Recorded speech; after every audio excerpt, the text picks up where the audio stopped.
Hello! తోటకూర అంటే ఎంతమందికి ఇష్టమో కామెంట్ చేసేయండి. ఇంకా తోటకూరలో ఆ లైట్‌గా చెనిక్కాయల పొడి, పచ్చిమిర్చి ముక్కలు, ఆనియన్స్ సూపర్‌గా ఉంటాయన్నమాట. ఇంకా అందులో కాంబినేషన్ చపాతీ. సో, అలా మంచిగా ఒక చపాతీ ముక్క తీసుకొని, అందులోకి ఆకుకూర పెట్టుకొని, తోటకూర అలాగే ఒక పచ్చిమిర్చి ముక్క పెట్టుకొని, ఒక్కొక్క ముక్క తింటంటే భలే ఉండింది.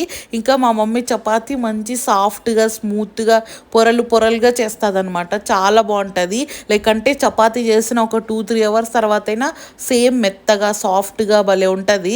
సో ఇట్లాంటి చపాతీలు ఉన్నప్పుడు ఇంకొక చపాతీ ఎక్కువే తింటామన్నమాట. కానీ ఇక్కడ స్టార్ ఐటమ్ చపాతీ కాదు, ఈ ఆకుకూర ఫ్రై.